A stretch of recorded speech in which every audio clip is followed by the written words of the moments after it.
not just as an improvement, but it is becoming a necessity thing that we have to move to AIML for preventive actions, to take preventive actions, and then uh, to minimize the damage, or to minimize the call drops, or whatever the issues that we are facing it right now in telecom industry. So after that, I will be going to tell about explain call drop prediction, that is business problem, and ML workflow, and live Jupyter demo. After that, I will be talking about why do we need to have call drop prediction in such an important use case, and what we can do to do to network optimization from the ML results. I'm taking back from the ML results and then combining it with telecom utilization, and then I will take up all the question and answers. So if you are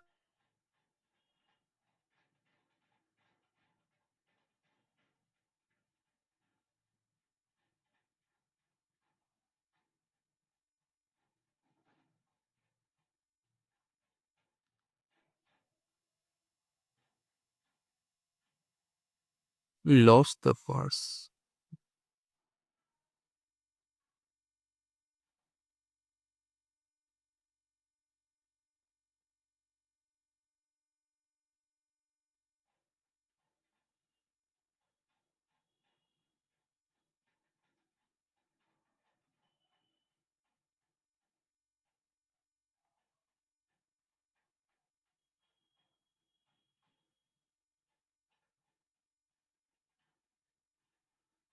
Course and OpenRAN Edge AI computing. So we collect terabytes of data every day. So there will be millions of calls going on over the air, and there will be millions of sessions of data is ongoing. So I'm just explaining why we need to switch from traditional telecom practices to AIML telecom. So with the AIML practices, we can insights we can include augmented insights, which will be helping us to have lot of failures before they happen. So how many of you ever seen network alarms all over the screen before after the actual change is impacted in the production? So how many people got midnight calls to to go over all the calls and all the failures, call drop predictions, or whether it could be call drop, whether it could be session drop. So we almost see the data in production after the session is failure, or after the call is failure. So that prevention or prediction is very important with the lots of data that is ongoing the air. And personalization, coming to the personalization, so now 5G is all about slicing. Whether you So 5G, the main advantage of 5G is it is going through the different slices for different use cases. So I would say in this very fast evolving uh, network, or very fast evolving system, we need to personalize the slice impact to our slice thing, uh, from the node to node, or slice to slice. It is changing from the requirement to requirement. So that dynamic slicing will be possible with this AI and ML. So that is very important. Even from that, and we can also personalize the QoS parameters, or ASRP parameters, or RSRQ, or signal strengths will be personalized with the AIML practice now.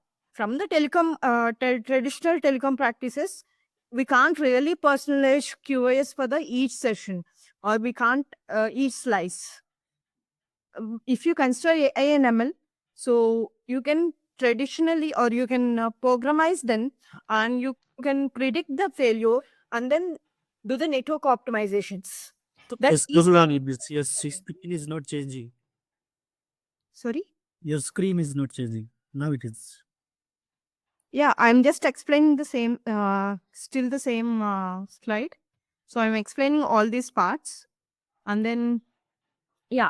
So coming to the statistics, how it is doing in a business.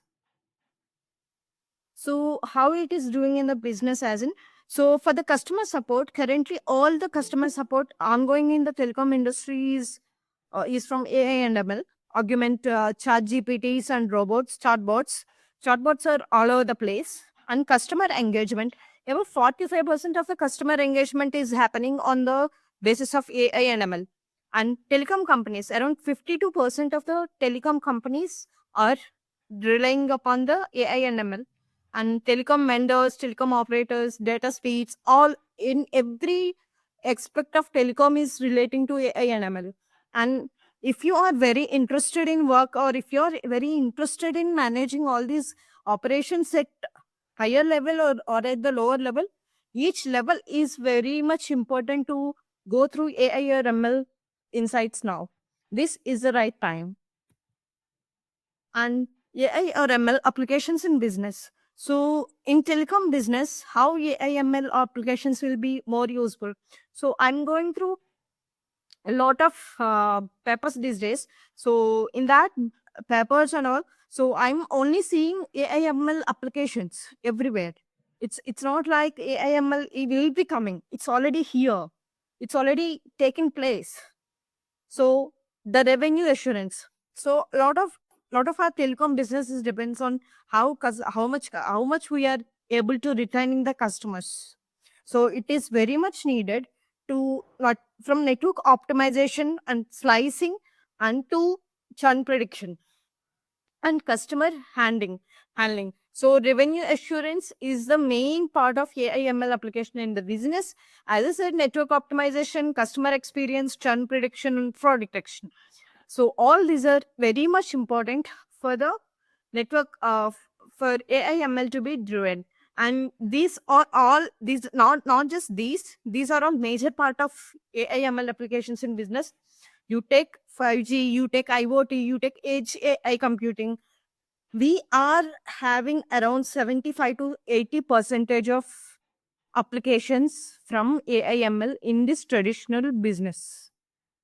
And this is across the world, not just in India. And I'm happy to share that India is sleeping over the telecom trends right now. So now, if you have any questions over the last few minutes or last few slides, please get it in chat box. I will look into it, and then I can move to call drop prediction problem statements. And as this call is interactive session, it will be more helpful if you have, if you are be with me, so that I can explain you more well, and you can relate your call drop prediction well in the coming sessions. So call drop, I can cycle back the question and answers soon. So call drops remains a persistence issue in telecom networks. So why do we have call drops? According to the studies of GSME and Deloitte, telecom operators implementing AI-driven automation just to reduce this call drop prediction about 20%. We have around 80% of AI/ML practicality in telecom right now, but we are just using 20% to predict this call drop. Where are we lagging? So leading to the poor customer expectation experience is always increased churn, right? So customer will not stay if your call drops at the production level. So before coming to the production level, you would need to debug multiple logs and multiple sessions just to see why your call dropped and what is the pattern of call dropping scenarios. Traditional rule-based systems struggles to adopt this dynamic network optimization because net call process is started from CSFB, circuit switchback, and then it evolved till VoNR, and now NR. After NR, slicing will be coming forward, and 6G is also coming forward. So it's not like it is a constant network design. It's not a constant network design. Rather, I would say we need to adapt to dynamic network conditions and user behavior. And users requirements also changing from day to day. So from charging levels to how the authentication is happening. So each and every step is changing day by day. So that is why we have to proactively migrate, and we have to proactively predict fault drops, where the issue is happening and all. This will increase operational efficiency, revenue production, and competitive agencies advantage and customer retention. So I will be going with proposed solution. So for this, we have to just as I said, we have to go through AIML based call drop prediction system. So for this, we have to have. Why do we have to have only this kind of prediction system? So if you train your requirements through ML, and then if you give it back feedback to the network system as well as real time prediction, you can definitely optimize your design as well as your requirements both. So that's where ML pipeline will be coming to the picture. So you are taking the input analysis from real time analysis and root cause analysis, all the logs that we have. We collect billions of logs from different parameter platforms. You need to take all of them. You need to just process all of the parameters from all the uh, platforms, and then give it as an input to the MI pipeline, and you will be training that machine learning model, and you will be giving those insights back to alert system and back to dashboard visualization, back to the geospatial system. So in that manner, you can already alert what is the failure that is coming forehead, and you can also see what is the failure pattern, and you can optimize the network, and you can also see which location is impacting your call efficiency. So after this, I'll be going to what is okay. I'm saying we need to train the machine learning model, and we need to talk to the mission and talk to the models that we created to further call drop prediction. What is actually we are doing in this process? So first step in any machine learning workflow would be data ingestion. So data ingestion, as you speak, so data ingestion would be loading your input data to the machine learning model. So whatever the model that we are going to take, first you will need to ingest lot of parameters that you wanted to take, like noise, RSRP, SNR, all those parameters, and then you need to take all the collective call session logs, and then from there you need to process the data. So we have to have, we as a telecom l- load, we need to have, we will always have that imbalance in not data. For suppose for one session I didn't get SNR, or we need to normalize the data within the specific limits in order to process the data equally with the prediction model. And then from pre-processing, you will need to build the trained classification models. So classification would be different models for different applications. We will be using different models, but for that you need to use train data and test data. So whatever the data that we tested, it will be used as train data for the next session. So how much you ever tested with that, use that app or use that model, you will be benefited more. It will have, that model will be more more clear and more accurate it would be. And then visualization dispatch. So visualization is something that is very important in after training the model. So you're getting ROI or accuracy or whatever you wanted to see from confusion matrix, or whatever you wanted to see from model training. After training the model, what are you going to get the insights from that visualization and dispatch is the main thing that we need to consider here.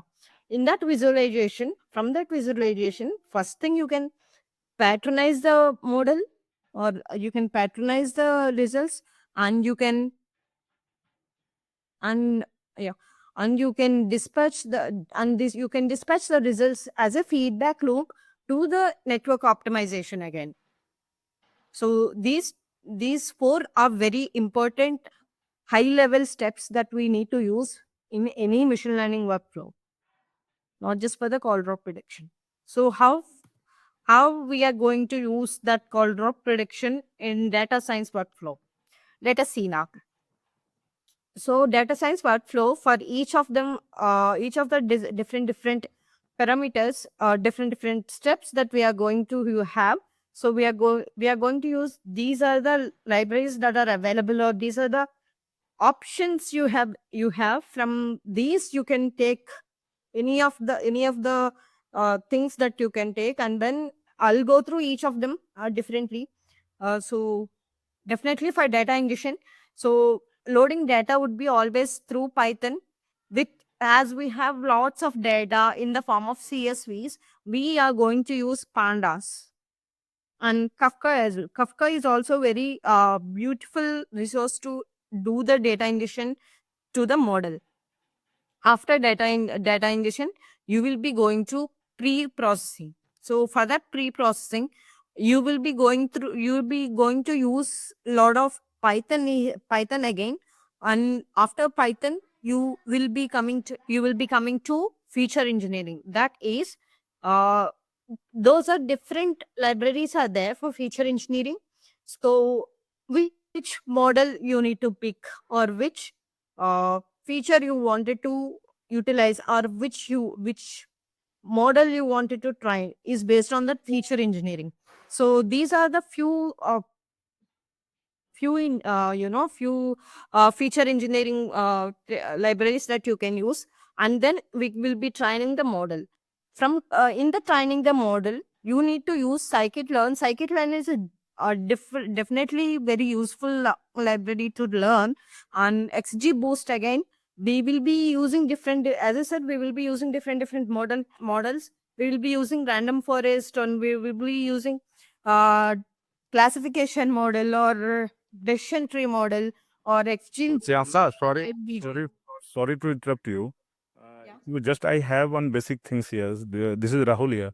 So just I want to ask, yes, actually this algorithm part will come at the next level. Let us say we have received some data sets from the UE. Okay. Mhm. So once we received the data sets from the UE, we will convert into the convert CSV format or whatever we have the formats and all. So Yes. you said Kafka will be getting applied at the data ingestion layer. So will Kafka will work as a API there to fetch the data, or how it is? What is the use No, of? so that will be ingestion part. So the ingestion part is like connecting your logs, data from your logs to the model. So it will be Model, will when be you say, when you are saying model, it means the model is large language model, LLM you are talking about, right? yes, I am talking about machine learning model. Okay, okay, okay. So even if it is Python, even if it is Pandas, even if it is Kafka, you are taking the data from the logs that you have, and you are placing that. It will be you are using it as a chain between your data, raw data that is in logs, or that is in the form of anything, and you are converting it as a structured data, and you are giving that to machine learning model. So by any chance, Amla, do we have the unstructured data also, or because whatever the logs we have, it will be always into the structured data only, right? No, Rahul. So PCAP, you can't really directly give PCAP to the model just to understand. Uh, okay, so every session doesn't need to have lot all the information that is available there. Okay, okay. So for that, and as well as for training the model, you always have to normalize the data in order to have that accuracy prediction. So we can't really say one value is 0.2 and one value is 0.3, and it can't really recognize. You can only say this group. So okay, if this group is like this, it is a dog. If this group is different than this, it is a cat. That's how you will train the model. Yeah, Shamla, sorry to interrupt you. So for normalization data, are we using any regression models here?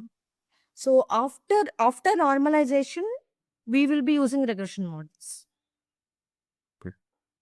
So normalization, I'm just talking the part of taking the artifacts in a form. After taking that forms in a normalization form, then you are going to inject that data into your models.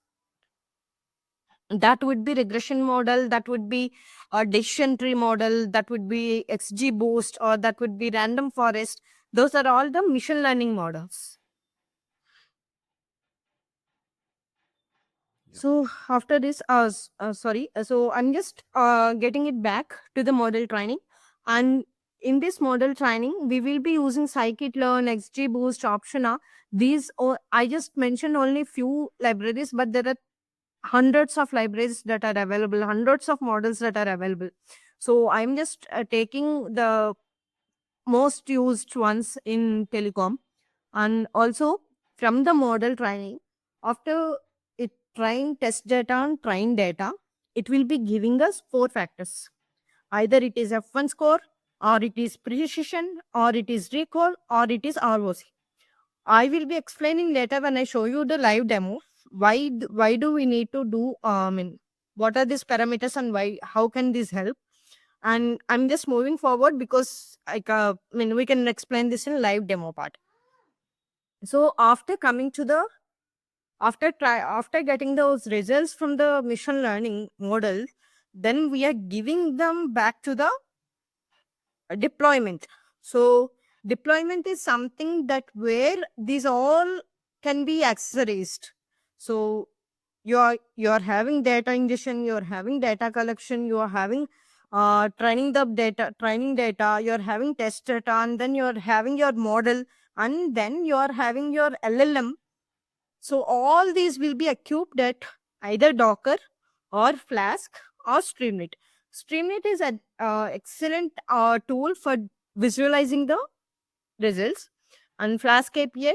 So if you want to post to LLM, or if you want to get some data from LLM, you will be using Flask or Fast API. And Docker containers will be best option to containerize your solution. And then you're monitoring your ML workflow, and Prometheus and Graphena, these will be using to monitor your ML flow. And if there are any issues in this ML training or ML LLMs, or if they wanted to feedback that the results back to the system, you will be either using DB, and entire process will be monitored by this monitoring system. Yeah, Uh, sorry, Shamla. Actually, regarding CD process you were telling, right? So are we using in the normal DevOps process? Are we using here, like, totally based on the models, which will be deployments will happen? Just I'm trying to understand about the comparison between that DevOps and here exactly. Do you Yeah, have any? actually, DevOps would be coming into the picture. Yes. So if you come to the deployment stage of production, we will be using DevOps for production, because that would be easier to manage all this entire framework in one DevOps, would be very much efficient, because we are not going to take one session or one call. So we will be taking millions of calls and millions of sessions for this thing to happen. So that is the reason why we have to go, why we will be needing DevOps. But it will come in the picture at the stage of production, this LLM. After training this LLM, you will be having that necessity of using that DevOps. So any more questions still here? Yeah, again, sorry, the DevOps you were talking, right? We have some Argo CD, like, AML file updates and all these things will come, right? So is it AML part, like, automatically it will be updated based on the model, or like, how it could be? So there will be version deployments exactly. So to monitor the version deployments, okay, just give me a minute. Yeah, sure. Thank you. So to modify that version deployments and to have that things, we are going to use GitHub and whatever the version controllers that you have in place at your telecom at your company, you will be using that, and which are very important. So they that will be taking care of that. I mean, the editions and updates of the files will be taking care of that version control things. So yes, we will be having lot of even if it is a normal automation, not just for AI or ML, even if it is a normal casual Python automation, we will be having lot of updates based on the requirements. As requirements change, we have to update the code, and we can't really update chunks of code here. So yes, we have to have lot of uh, lot of analysis here, lot of I would say lot of uh, system of this thing, and I'm taking the just I mean few questions here. So ML can predict a network condition by analyzing various network performance metrics and historical data. Rajesh Kumar, okay. Narendra, regarding optimization and performance point of view, how can ML predict network condition before it happens? Okay. What kind of telemetry data is most useful for predictive maintenance models? So for predictive maintenance models, we mostly you have to have the data for each session. So QoS parameter, there are uh, test testing artifacts will be there for each and every session, not just for maintenance prediction. For all the test case, for all the AIML, we have to have those test artifacts differently. So for suppose if it is a data session, test artifacts will be different. The artifacts would be QoS parameters, the artifacts would be throughput, the artifacts would be data speed. But for the call, you will be having QoS parameters as signal noise and RSRP strength, as well as RSRQ strength, all these things. And if it is slicing, you will be having PCRG parameters, you will be having, uh, uh, in PRA or out PRA, or which slice UUT, all this data will be very important for that. So yeah, I'm any more questions? Can I continue with the live demo right now? Before going to the live demo, if you have any questions regarding the ML workflow, I can take it up right now.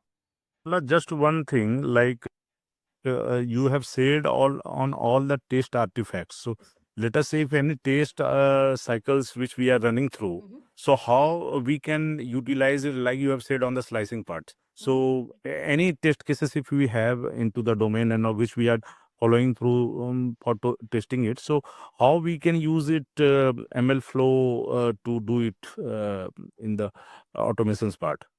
So once you get the logs, so obviously if your model is ready already, or if you're right now implementing your model, you need to normalize the data first, and as I said earlier, you will take all the logs and you will process the logs, pre-process the logs using the data ingestion. So one thing, Rahul, so when you are developing a machine learning model, you always develop it in modules. It's not like one Python file or one app file will be executing everything. So when you do this thing in modular forms, you can just pre-process the data and then inject to the training model. Or if you connect the training model directly to the log output, you can directly get the data once you are implemented that. But for the first time, you have to do it in modular forms. Okay, so modular forms, it means you are saying into the batches which we have to do. Yes, Docker. Docker. Once you do the modulars and then you will implement the training and you will package all those things as all those images or all those code files as one package. That is where the Docker comes into the picture or DevOps comes into the picture for the production level. Okay, thank you, Samna. Yeah. Yeah. Uh, Yeah, I have one more question that these models already, do you have already tuned models? Are these already existing tuned models are available in the market or just every Yes. case will it? So Uh-huh. all the libraries are available with the Python. So all the training models are available. We can use those training models and then we can use the trained data as prime data and test data, and then we can go from there. Okay, thank you. Or if you want to really train the data, you can use different models, and based on that model, you need to implement that. Okay, thank you. So Rajat, hi. Please share the curriculum how we can learn and deploy model. Do we have GPUs? So I think Rajesh can help, can answer that question. Yeah, I'm taking. Yeah, sure. You can continue. Yeah, I'll be continuing with the demo for now. Just give me a minute.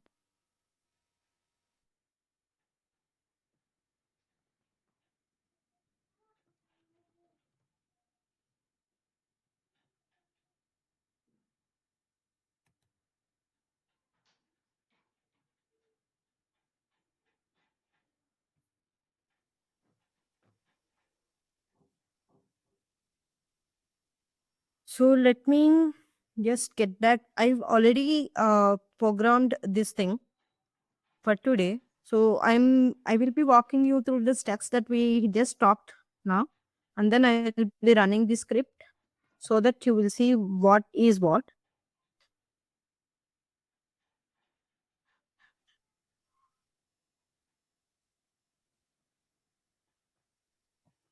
Just give me a minute. I just need to reshare my screen.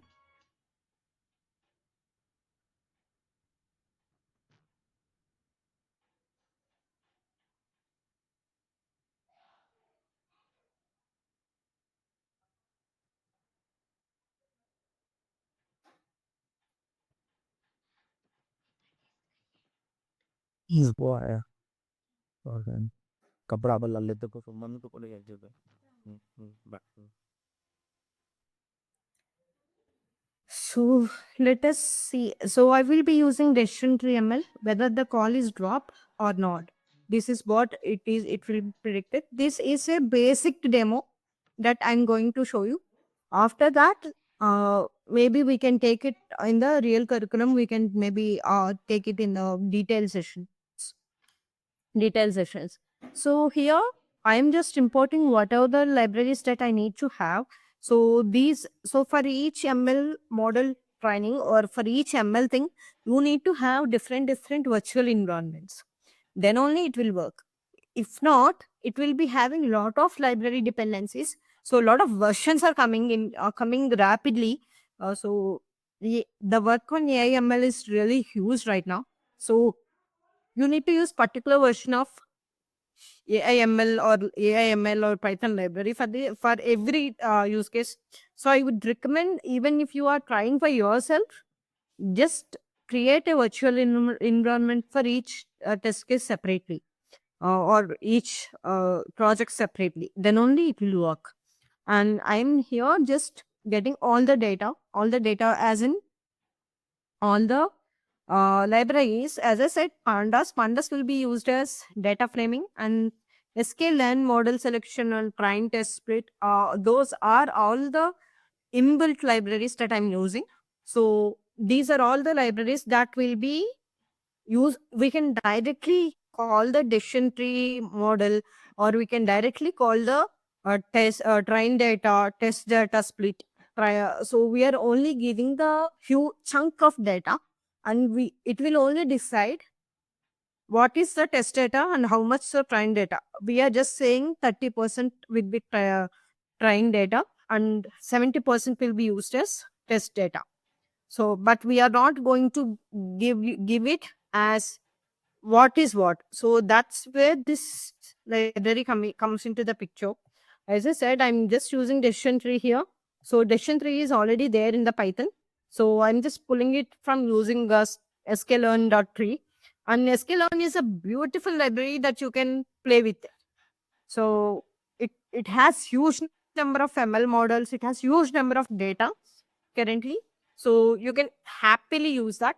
And this matplot, this is the library that we use for visualization.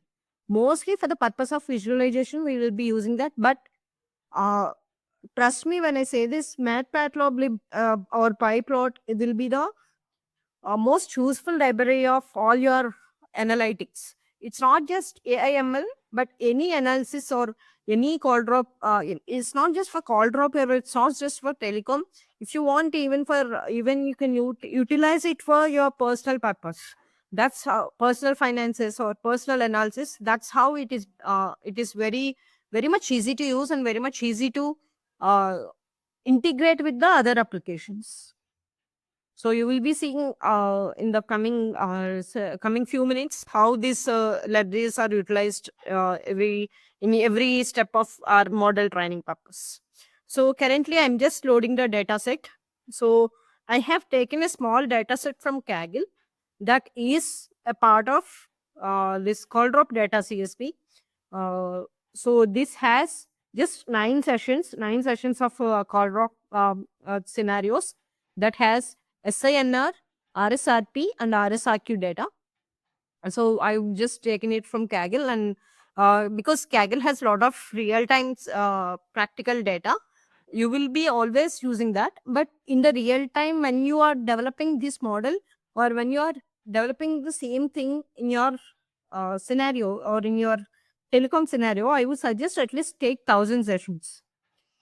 So that's when your data would be accurate, because the more you train, the more you will get. It's say AI ML is not self-intelligent thing. So you are giving the data like how it should work and why it should work and why it should work in that. Sorry, Shamla, sorry to interrupt you. So suppose if you take more sessions, right? Like, is there any system requirement for this? Like, just I'm trying to understand about the system level requirements as well.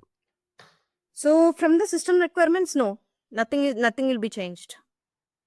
Okay, because keep on changing the So number if you customers, have right? a lot of data Automatically- as in 10,000 if you take more than 10,000 sessions or more than the GB that you are usually use, like 250 GB or 1 terabyte GB, then you must be using some SQL database to save that scenarios and to retrieve data from that SQL database. You will be needing SQL database. Otherwise, for initial model testing, normal session requirements would be fine. GPUs and all will be coming into the picture if it is involving huge amount of data or really huge amount of LLM usage. So this model currently that I'm presenting, it's only using machine learning model. It's not using any LLMs. So you will not be using GPUs either. Thank you. All right. So after that, it will just display what is the shape and what is the rows and what are the columns that we have. So I'm just asking what is the data set it is looking like. So I will be printing it soon. After that, it will take signal strength, tower distance and user speed as X, and if it is if the call has dropped or not. So I just mentioned it as yes or no thing for the call dropped sessions, this session. So from that, we will be splitting the data into training data and test sets. So as I mentioned earlier, so you need to just say, here I'm just saying test size is 0.3. So it will only take, if it is random state, it will be 42 sessions. And if not, it will take 0.3 session as training data and test sizes will be 0.3. After that, it will use that train data and samples and test set as test shape. So it will be training the data. After that, here I'm coming to uses of tree model, decision tree model. So here for the decision tree model, yes or no would be based on the max depth.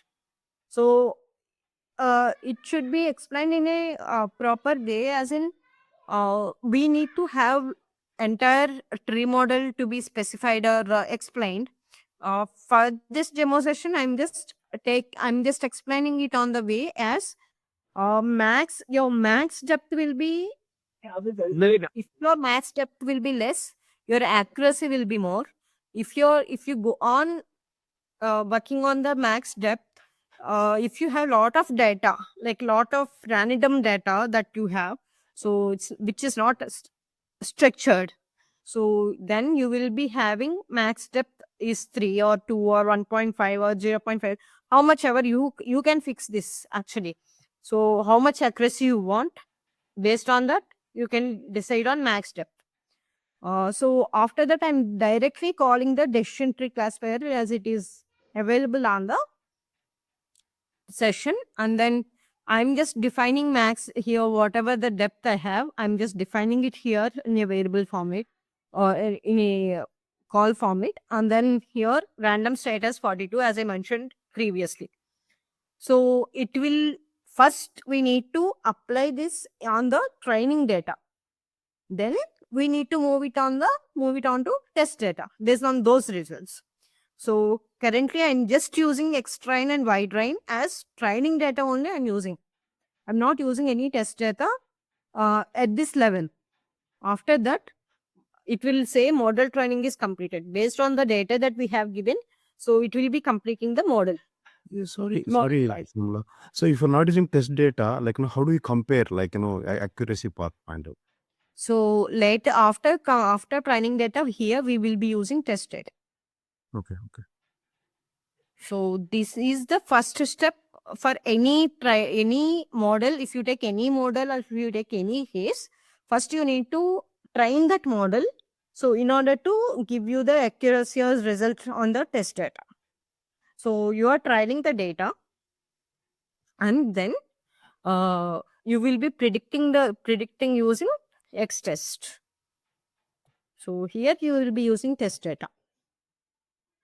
So you will be using test y predict equal to model predict. So it will be using this data, and then it will predict on the test data. Then it will evaluate the model, and will evaluate the model based on the y test and y prediction. So what is the test data that we have given, and what is the prediction data that it has made on the basis of X test data.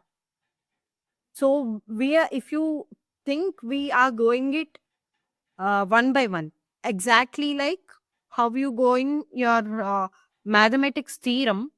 So you here we are just first training the model as how it should behave, and then how it is behaving on the test data on the X platform, because we know already X and we don't know Y. So we need to predict Y.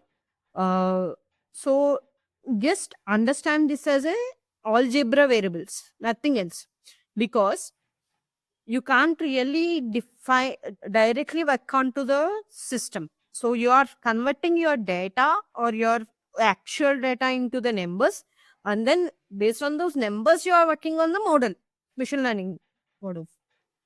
And then after classification report, here I will stop here, like confusion matrix. Why am I stopping here? So in order, what actually the confusion matrix looks like, or what does it do is, it will give, okay, these many sessions are there. So how many call drops are there? How many call drops are not there? How many of them are, I don't know. I don't know, wala invisible things, like not as an invisible things. Confusion matrix, like it can't say call is dropping. It can't say call is not dropping. So we need to, our actual goal is to minimize that confusion matrix confusion matrix outputs, because if you have lot of confusion paths in your system or in your data that you are giving, then it would be of very difficult for a model to be precise or accurate. So how much ever your confusion matrix comes into the picture, then you will be decreasing it.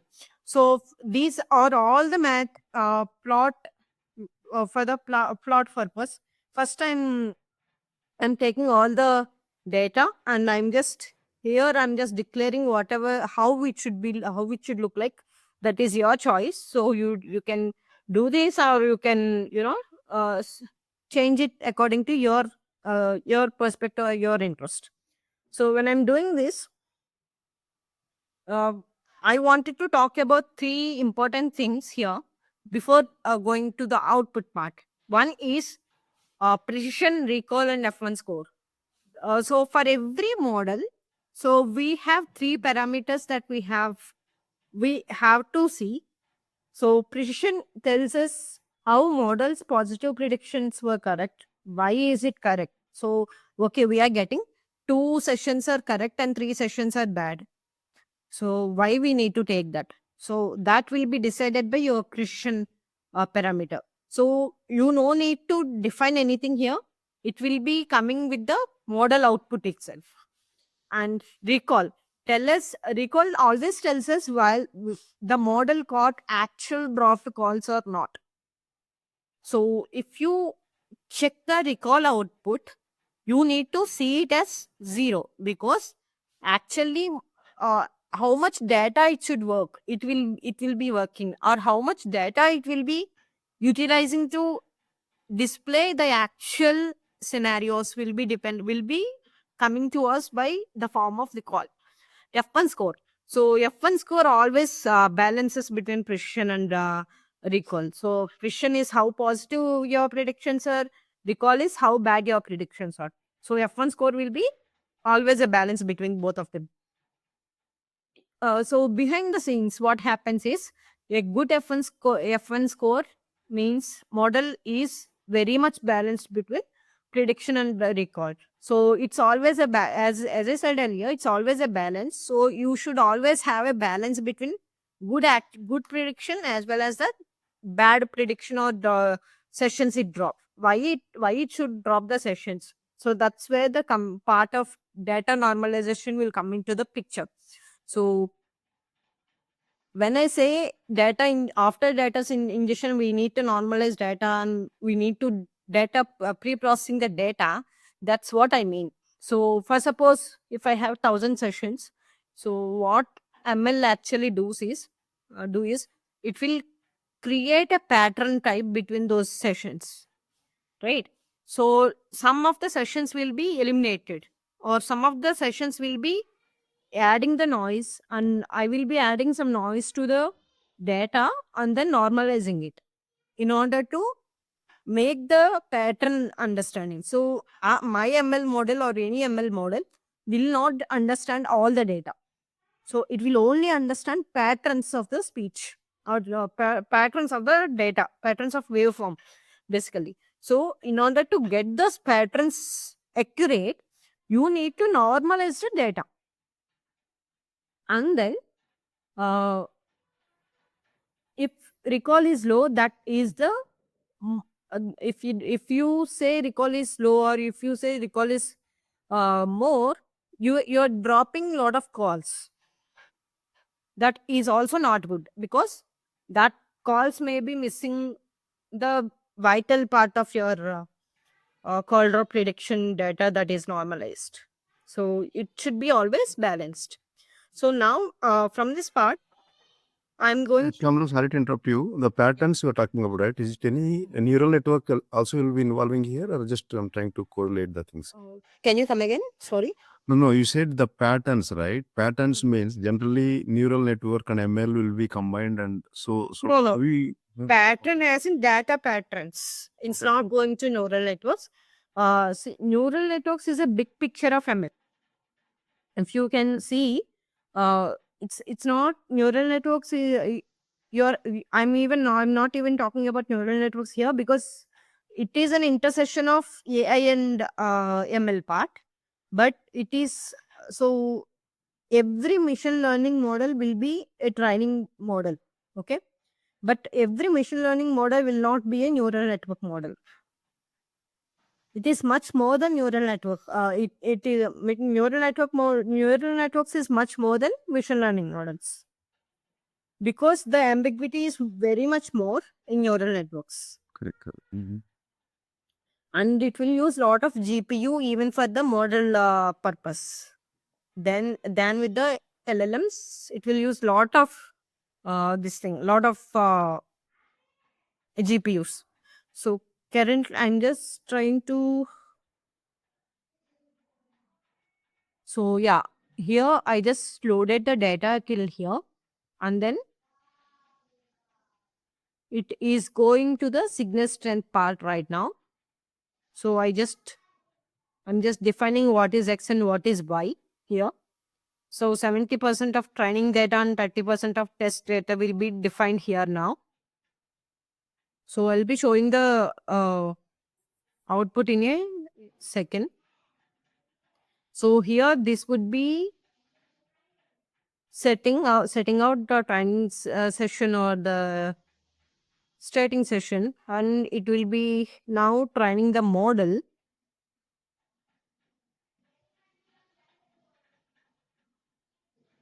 So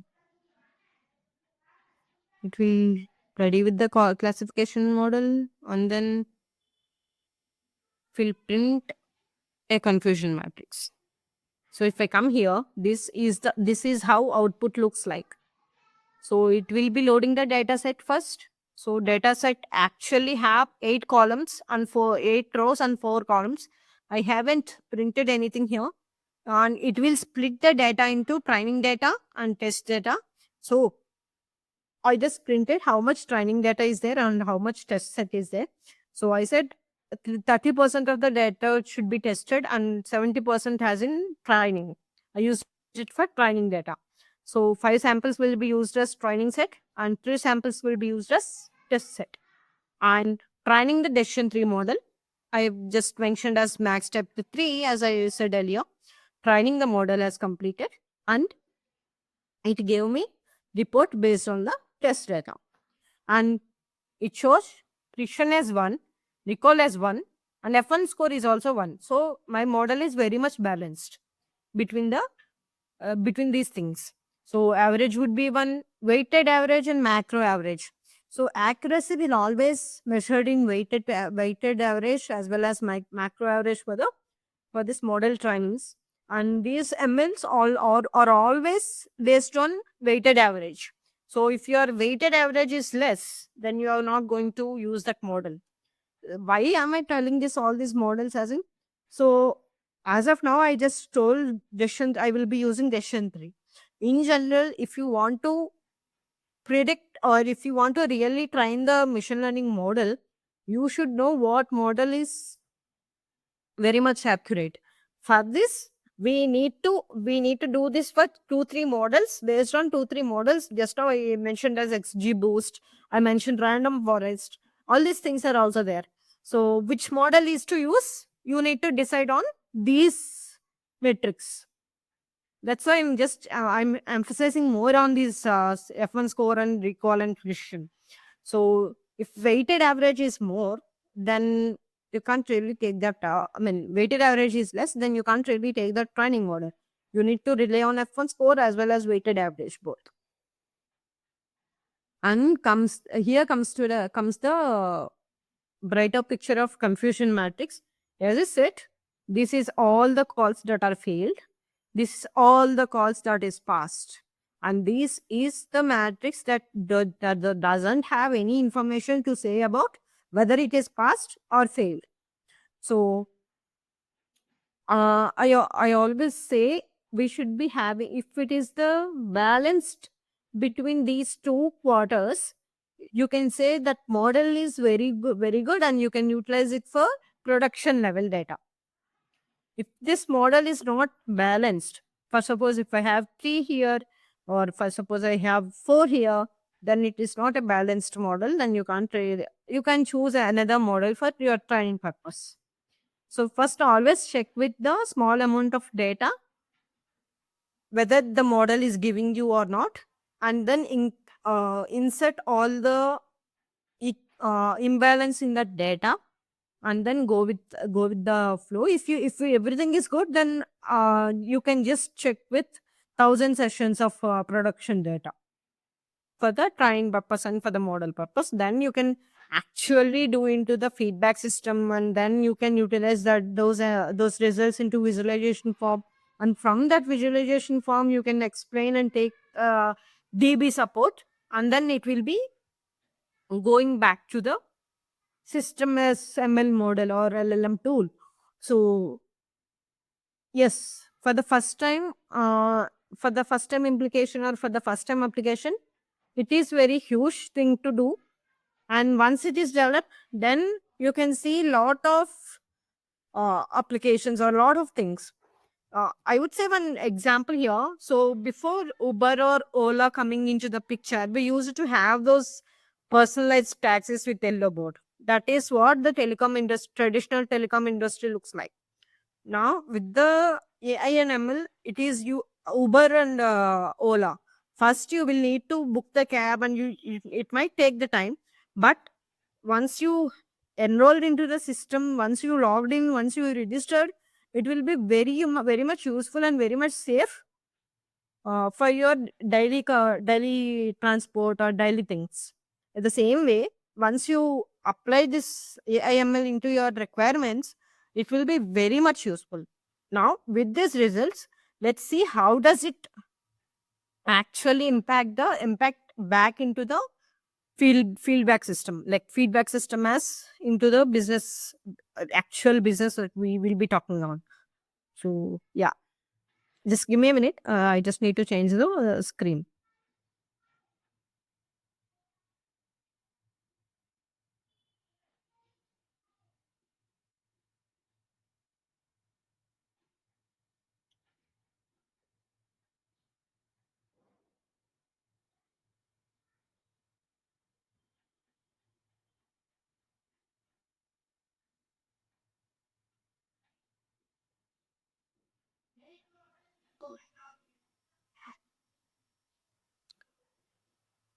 So any questions on the live demo till now?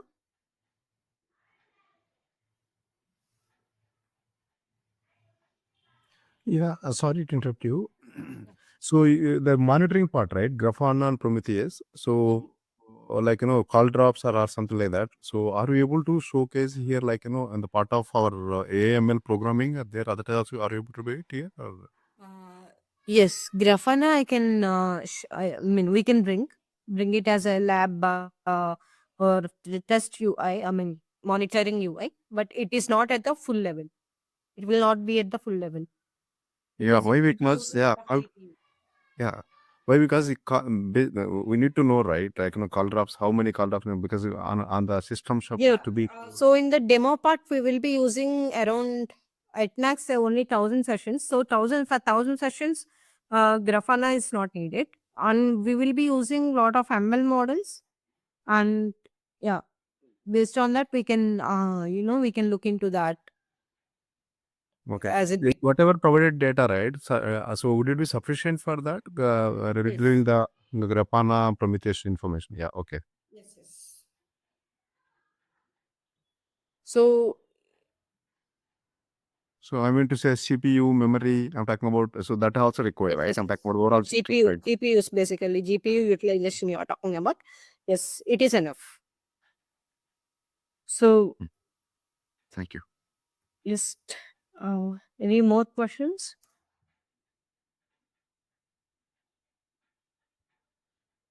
Okay, I will take it as a no, and then moving it forward. So yeah, how are we connecting the lines back to the business action?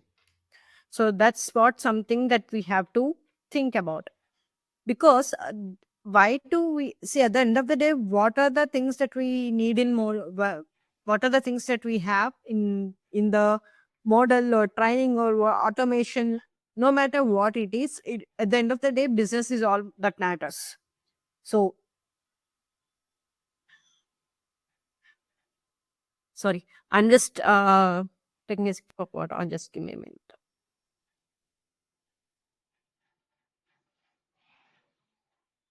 So yeah, we from that model training output, we will be taking as a feedback that is from the either it can be from the monitoring purpose, or it can monitoring output, or it can be from the feedback system that we are going to develop with that LLM or ML model.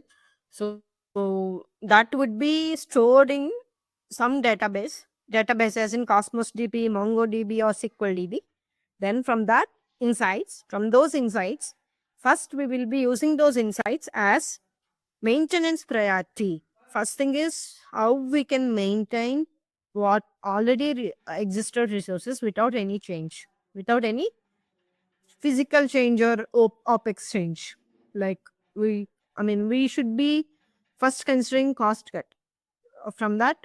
So, when it comes to cost cut, it's always improving the efficiency, and then it will come to the proactive field. So, proactive field dispatch will always include, as I said, entire throughout the session, we have to prevent the issues before it comes to the actual picture, or just the model, not just a production from the customer hand. So once the phone is out, once the feature is out in the market, you are no longer able to control it within the specific limits. Like you need to send an update back, or you need to customer will be reporting back, and it will impact churn. It will impact customer satisfaction as a whole. So telecom industry as a whole in turn. So you have to so proactive field dispatch should be there, and optimizing network capacity. So with the increasing the sessions, and with the increasing these millions of technologies, 5G, IoT, see everywhere your network is the only main tower that is connecting you to different endpoints. Either it is IoT, or it is a mobile, or it is a edge, or it is cloud, or it is anything else in the market or in the industry. There definitely you will be having this network capacity should be more, and this network capacity will enhance your profit or loss for the whole industry. So that you need to take care. So that you as in telecom industry needs to take care.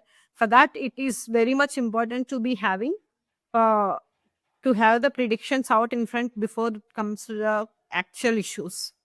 And you always have, so as I said, we are giving the data results from the model prediction back to the some DB. So time to time you will be having a data of how the actual node is behaving. So how the actual node is behaving over the 3 days or 3 weeks or 3 years based on the Sorry to interrupt you. The proactive field you're talking about, right? Suppose if you take like a network capacity, all of a sudden peaks, it is going to increase actually. I'm talking about number of customers increasing due to some festivals or whatever it would be. So during that time, auto scaling and auto high availability. So those kind of features, that's kind of prediction, right? So just how the AML will be into the picture actually. I'm talking about network that capacity. gets the that's where network slicing will come into the picture. So first suppose if you say if you can predict this node is having lot of high traffic, and it is having the possibility of call drop failure, then you can switch the traffic to that. Traffic switch will also be happening with AIML based on the network AIML prediction, or AIML help with dynamic slicing technique. This AIML will connect it to the dynamic flow sourcing, and this AIML will be connecting to call drop prediction. So this will be like your node is having lot of balance, and you are sensing the call drop prediction. then that model will be talking to the dynamic slicing model, and it will be that dynamic slicing will be happening and dynamic load balancing will be happening at the 5G core. Mhm. That's how it will happen. I mean, that's how the basic or capability of RAN or capability of code that we are going to see it soon with this AIML implementations. Actually, there are a lot of papers are being published and lot of research is being done on this dynamics load balancing and slicing. So that is also very much in need of currently, with the current turnover of telecom industry. I don't know. Is it right question here? I'm not sure. You're talking about ORAN. Still, will it be uh, like an AML part? Did they come up with this kind of new area or something? Just I'm trying to understand that one. Yeah. So ORAN, basically when you come to the picture of ORAN, so ORAN is basically hosting all the units differently at the different levels, right? So your RU will be hosting by something, your DU will be hosting by something, your CU will be hosting by something. So when it comes to the AIML part is still the same, but you will be handling it differently, as in different segments. Okay. Sure, Syamla, this is Subra Prakash. Hi. Yeah, so taking this small example what you have shown in the demo, Mhm. can you just give one example, one parameter or one goal which we can, by predicting that call drop, can we explain one thing which we can prioritize, and with that we can optimize the capacity? No. Actually, my answer will be no, because with one session, so once you train the session, you can use the 100 session for testing. If you put it in one session, I would say go with the. So this is called as simulating the data, simulating the real data for training the models. So if you have already experience or if you have already failure logs based on the failure artifacts, you can still simulate the data and you can give that data to train the data, and you can test the data based on the only one parameter, actual real time parameter. It works because lot of companies, even in Google, Amazon, lot of these companies are depending on simulating the data currently.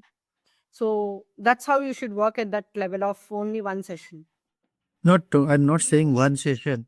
I'm saying the demo what you have shown, we have predicted the call drop. So with that prediction, we have to take some action. Either we have to Yes, prioritize. we can make. So can you tell what thing we can prioritize? One example.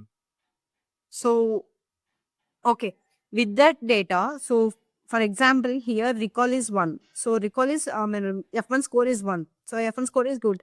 So that means the session is not going to see any, the session or the node that you are applying onto will not be taking any call drops. So based on that, you can first priority would be always prioritize maintenance. As I said here, to prioritize that maintenance, you need to take the actions on basically what is the existent core architecture that you have. So your RSRQ is good. That means F1 score is 1, as in your RSRQ score is good. Your signal strength is good. Then you don't need to change anything. If it is bad, then you need to check at the signal level. So here we are using few parameters to train, right? RSIQ or tower distance or user speed or noise strength, like noise levels, like that. So you need to work on those parameters. So if you see the demo like this, I just a second, I'm just sharing it back.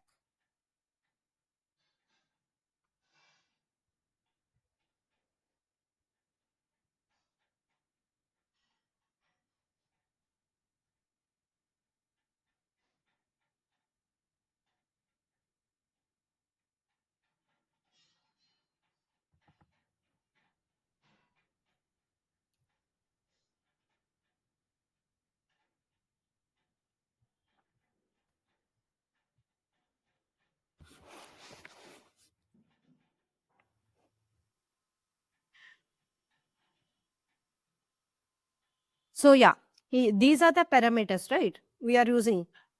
Yes.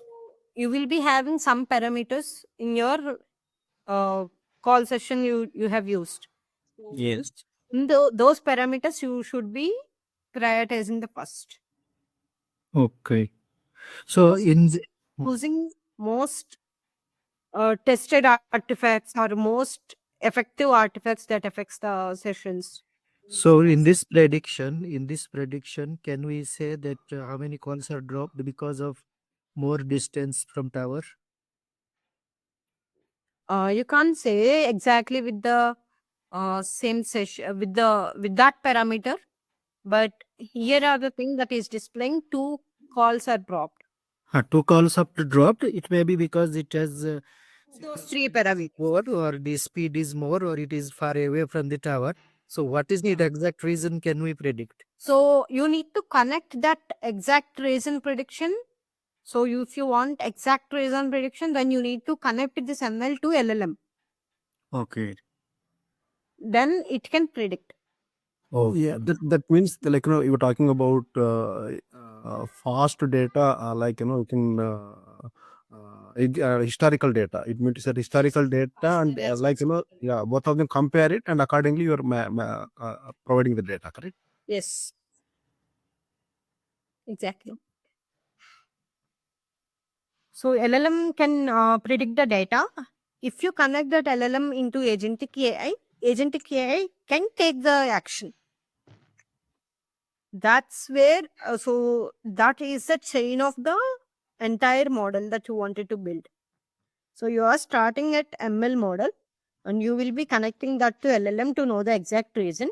After LLM telling you the exact reason, and it will also suggest you the measure to take, and then you go back to agentic AI and say like what to do. So for an example, I'm just taking an example. Your model training is you deciding you need to wake up at 6 o'clock, and whether you will wake up at 6 o'clock or not, you will be asking LLM. Sorry, I know this is a bad example, but just to understand it more clearly. So you are telling your Gemini AI or Siri in iOS, you are telling to keep an alarm at 6 o'clock. So that is agentic AI coming into the picture and doing the things. Okay, okay.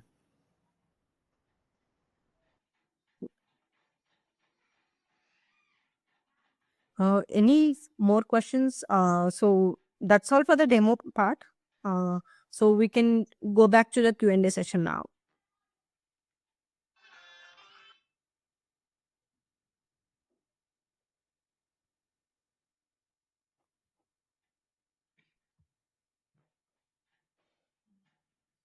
I'm just checking out the chart currently.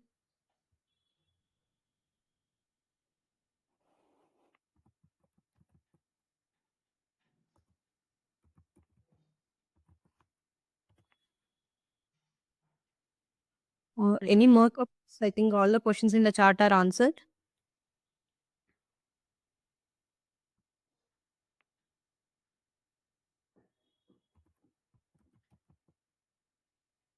Yeah, Q&A is open for all. So if you have any question, I mean, you can ask.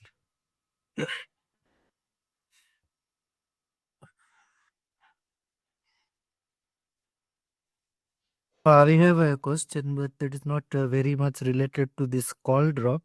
It's related to AI. So we hear much that in 6G we have the AI native feature. So what is the exactly meaning of that AI native feature? So yeah, when you are you're working on 5G, I mean, when you say you're working on 6G, I'm sure you will be knowing about cloud native source of 5G, right? So 5G and entire core architecture is depending on cloud. Similarly, as I said earlier, at the network level, uh, directly it is connecting to agentic AI. As I said before, the session will be handled by dynamic resourcing of slicing, and then it will be controlled by agentic AI, right?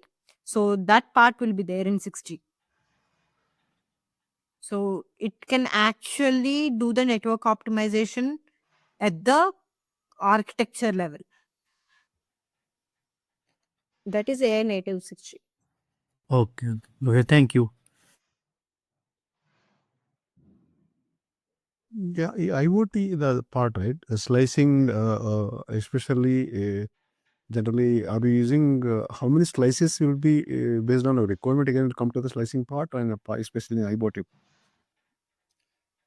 Yeah, exactly. For any practical use case, IoT will be coming into slicing will be coming into the picture based on the requirement only. Like, why do you need two slices for just 10 number or just for 10 megahertz or less frequency requirement or less band requirement, right? So yeah, if Rajesh can add to that. uh, that- Hey, can you repeat your question? I just missed it. No, yeah.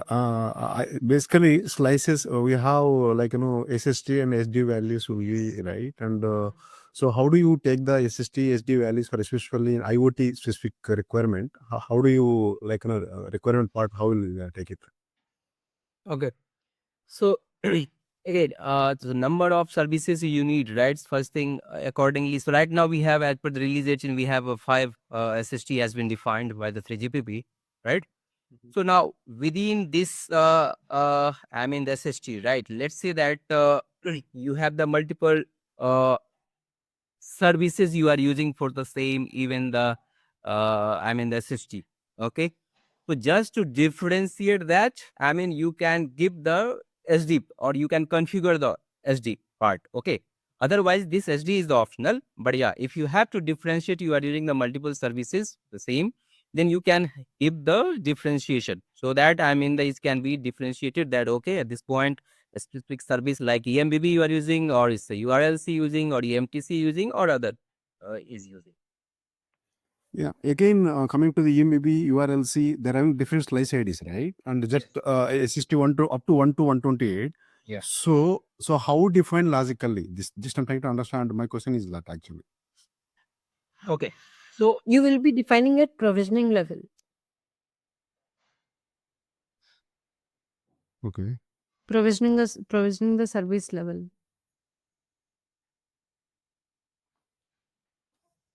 And it will come into the picture if you want to dynamically switch the balance. Currently, dynamic load balance comes into the picture, but practically we still need to see that implemented at the field, not at the labs, but at the fields. So for all you are taking, you are using Kaggle datasets or you have some set of data which you are trying with more different examples.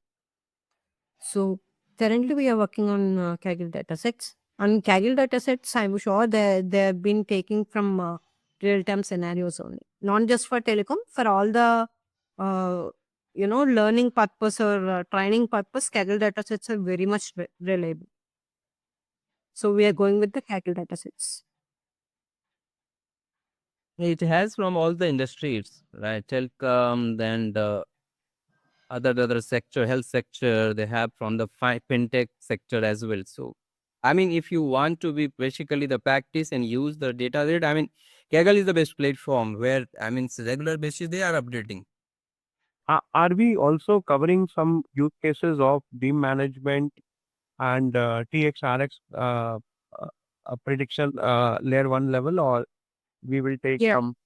We'll At- be introducing them based on the requirement purpose, like requirement of candidate, obviously.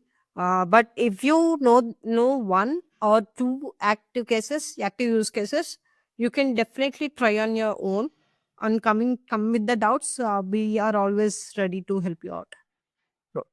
If anything is not covered in the course, we are always ready to help you with the doubts and all.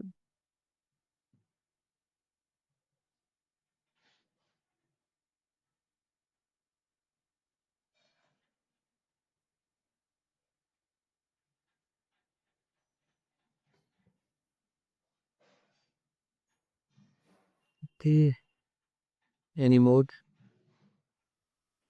No, just one thing, Syamla. I think you have covered the sessions very well. So Thank you. just I want to get it. The basically the prerequisite is to learn this to apply this training set and data sets actual through the LLM and all. So I think individuals should be well versed with the to use the Python libraries first, right? Whatever you have told initially, like sklearn and pandas and all those things. So Yes, Rahul. yeah. Yeah, I wouldn't say you need to master the things because Mhm. all the code is available on the internet right now. So I can't say I just hard coded everything. But you need to understand when to use what, how to do it in a right way. That is the that is the most important thing that you need to do right now. So why do you need that library? What are the other options that you have? Or what is the actual solution or actual problem you're going to solve within the industry is much more important than actual hard coding part. Okay. So gradually, once you will start this courses and also you the LLM which will be publicly available on that LLM you will give this hands-on, right? Yes, exactly.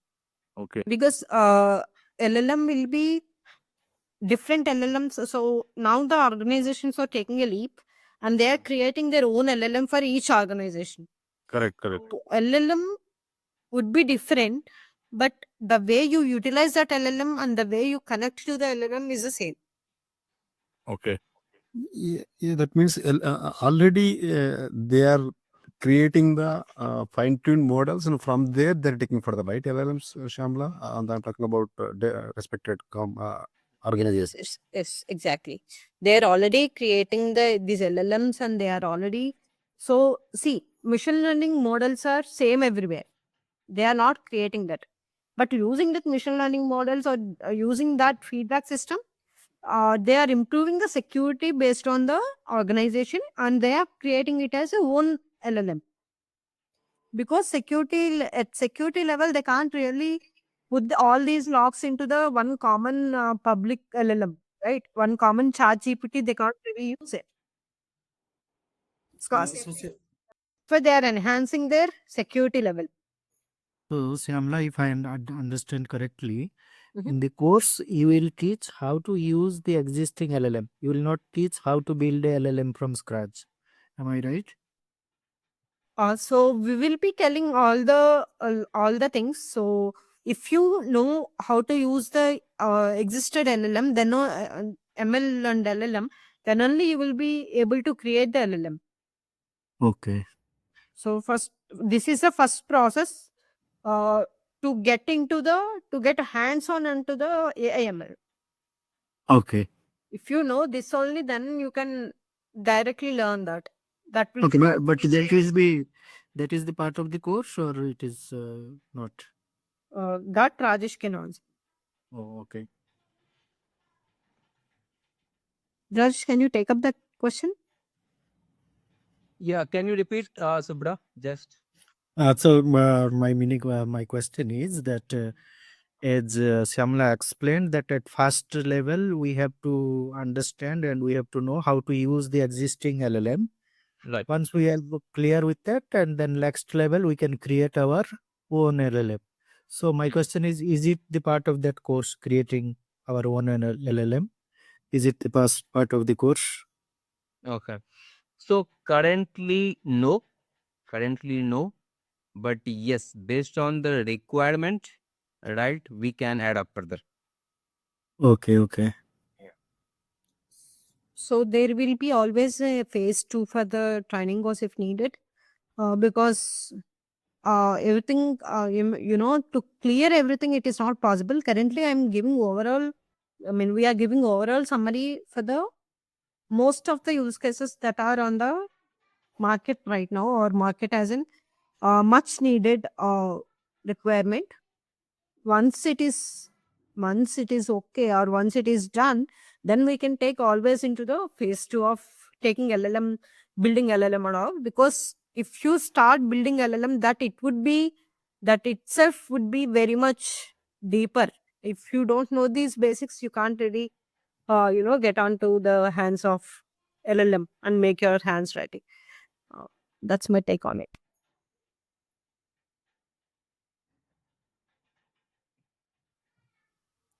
Now, Rajesh bhai, this question is for you. So I think just I want one general questions.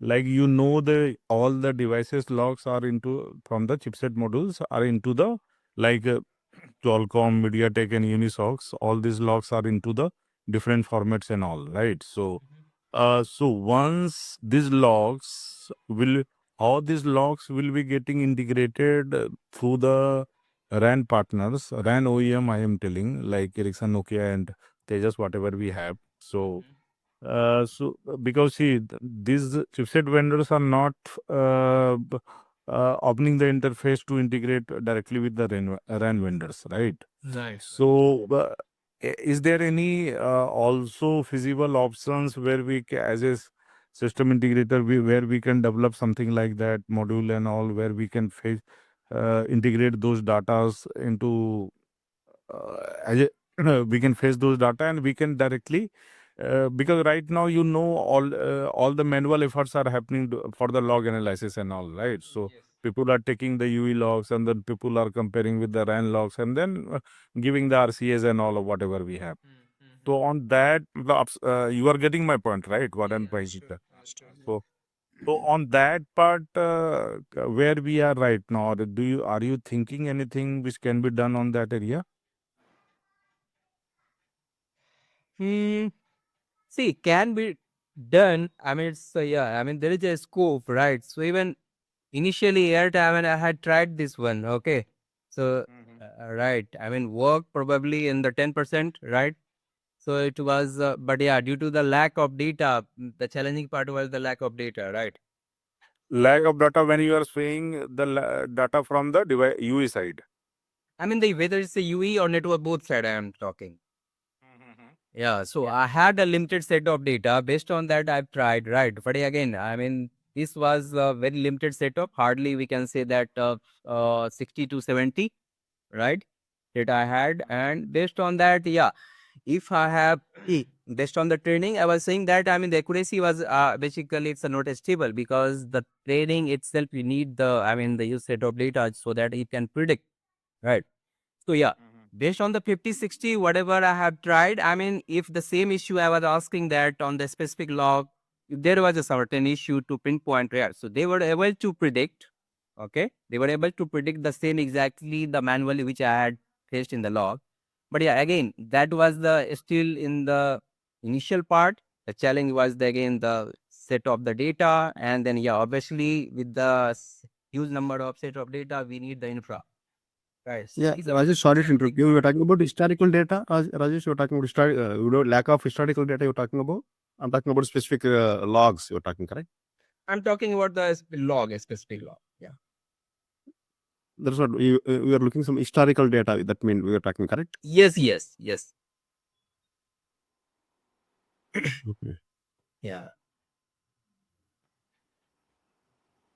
So at least see if the method is being in the place, then individual can try. Let us say because if a individual is associated with their own organizations and all, they can try in their organizations also if they are having issues in sharing the data or not.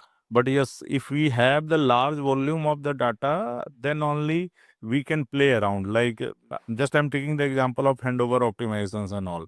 So handover and all, you can't do the sample of data for the 5 samples or 6 samples, right? At least you should have one cluster data where you can see the variations and you can define this all those things based upon the parameters and all.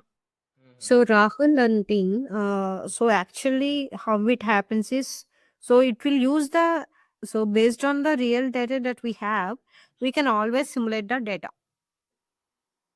So that simulation part is called as data quantifying. So that part will be coming into the picture and I will be explaining that picture as well. So even the big companies like Google, Microsoft, all these things, all these biggies that have developed AI or ML are using the synthesized data. So synthesized data, Samla, just I'm Yeah. asking, let us take the example of synthesized data only. So Mhm. will this be able to, because see, you know the geography will vary, just I'm talking the SINR Yes. or RSRP, it varies upon the band and the frequency and all those Correct. things also, right?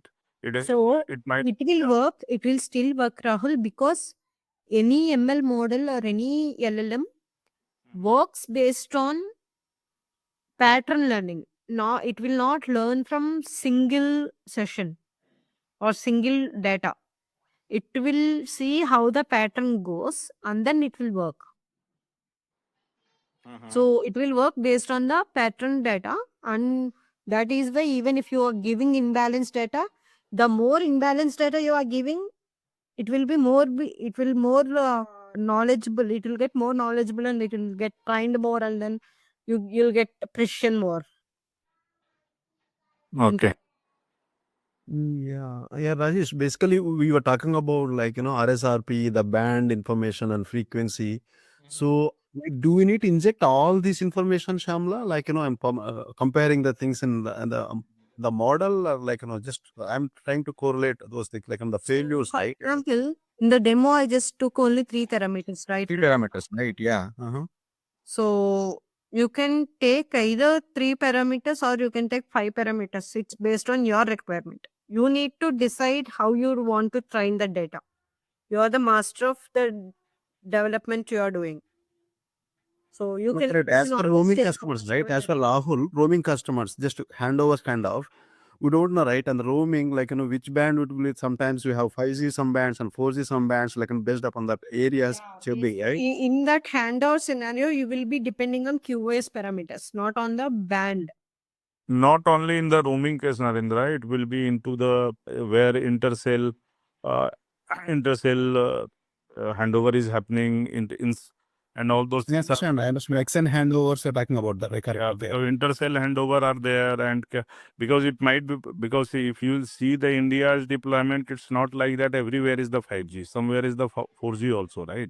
So whenever it's going through the 4G to 5G or 5G to 4G, so thresholds are changing accordingly, right? And Correct. So there will be 2 parameters here, just to explain on the brief. So there will be 2 parameters, known parameters and unknown parameters, right? If you take any log, some parameters will be always known, right? Some parameters will be, some sessions will be unknown and some sessions will be known. Then you will be training the data just as in the place of distance, tower distance, like that. You will be taking what are the known parameters and or what are the important parameters. Like for example, if you take any data session, you will be having PCRF parameters, QoS parameters. For every session, QoS parameters will be there, even if it is failed or even if it is passed. Some QoS parameters will be there. Forget if it is right or wrong. Yes, So in that case, you will be taking QoS parameter. and this is a known parameter, right? That you can say that there is known parameter. Yes, that is a known parameter, but not all the parameters will be known for every session, right? So for suppose you are getting wrong QoS value, QCI value, okay. So for one session you are getting right QCI value, that is 2 or 3 for video call, and you're not getting the right QCI parameter in some sessions. Then first you will patternized the data. Based on that patterns, you will be training your model. Then you can say these many parameters are differed with the actual result using F1 score. Then you will be getting how many QoS parameter, how many sessions will be having wrong QCI. So probability of getting wrong QCI value. So that's how you decide. You will give back that results to the DB, and then from DB you will be getting that as network optimization. Again, the story is back to the fields. That's how it will work. That is why, so how much data you synthesized or how much data you will take. So based on that, your model will be precised or your model will be perfect. So the more the data you use, the more the precision it will be having.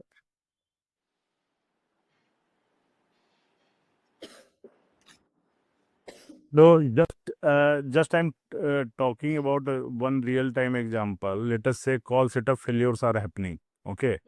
So with a known cause, any cause it will be like it can be 487 request terminated at both an MO and empty site after establishing the dedicated bearer.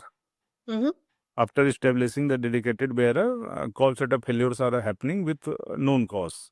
So if it is happening into the particular cluster, plus a cluster and in that PCI or something like that. So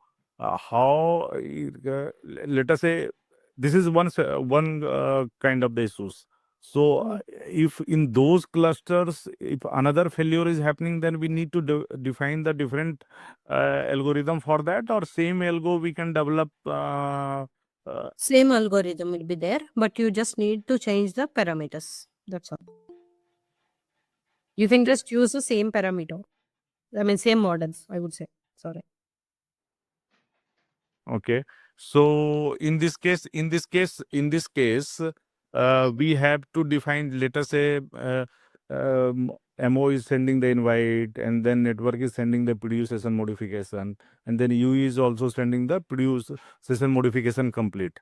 Then IMS invite is happening. So all this DRV release via QFI is happening. So these are the flow. All flow is happening. So all of a sudden, network sent the IMS invite, and that is a request terminated. Cause is coming.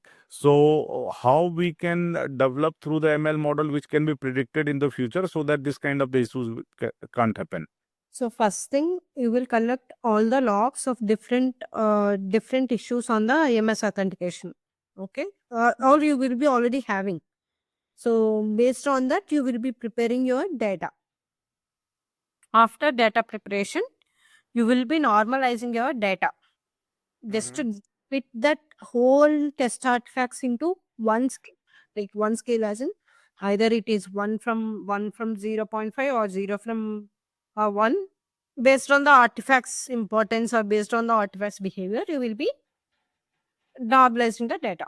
Then you will take most of the known factors here and you will be building relationship database. Will do. After normalization, yes, you can directly predict. I mean, you can predict how much percentage of or how many calls are having this particular data issue, or how many calls will be having this particular issue using model ML training based on the precision, and then you will be trying that back to the LLM to know the root cause analysis more precise. But in that case, Syamla, in real time example, I'm saying, so thousands calls will be there, right? Yes, yes, So yes. it will be very difficult to pre-process those data. So For the training purpose. for that, you need to use database, SQL database. You can take only 100. You don't need to take 1000, or you just need to take 1000 and make it as 70%. Even that data pre-processing or data cleaning also can happen through the programming directly. You don't need to do that manual effort. Okay. Yeah. We can always do the data processing and data normalization with the Python and the libraries that are available. Yeah, similar use case, I was trying to take one example actually before the TK work. Basically, we take any data traffic, right? The browsing is not happening, and somewhere we have DNS issues we're having in the network. I'm talking about. You mean to say that we can collect the expected logs and as a like an historical data, and from there you need to go on and accordingly you need to take care, like these models, correct? Shamla, you're talking about? Yes. Yes. Go on. Yeah, my question, that was my question actually. Yeah. This I was Yes. wanted to take one example. Yeah, meantime we took the IMS call actually. Yeah. Yeah, that is right. So you need to take the historical data and process it, clean the data and then process it.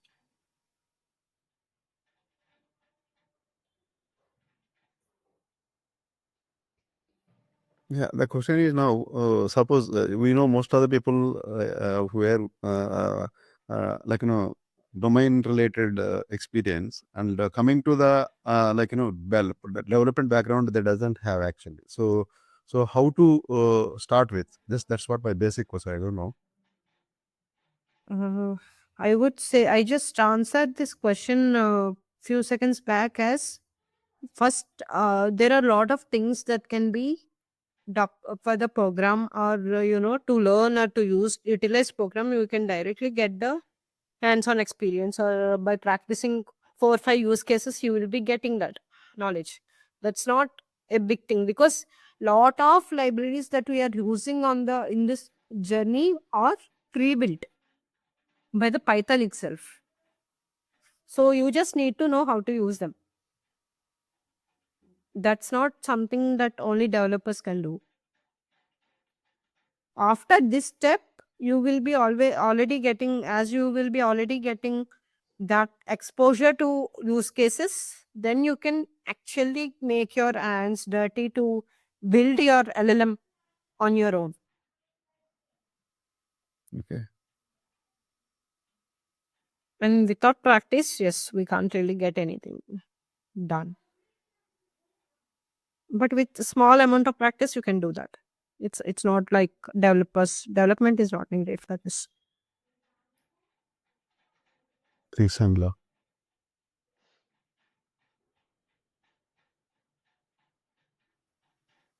Okay, Syamla, so thanks for these sessions. I think you have very nicely captured all those doubts and all.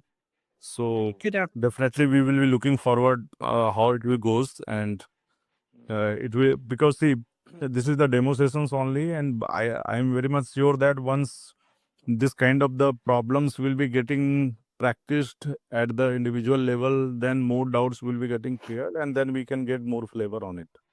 Yes, Rahul. Yeah, Shamla, really your awesome session, really helpful. Yeah, thank you so much for your demo. Thanks, Narendra.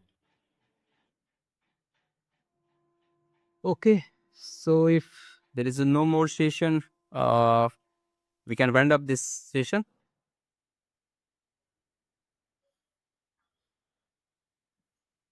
Thank you all Yeah. for the opportunity, for your time. Thank you all, and thank you, Shaya. Thank you, Rajesh, for the Thank you so much. Yeah, thank you, Rahul. Okay, guys. Bye. Hey, Rajesh, thanks for organizing this one. Thank you so much. Thanks,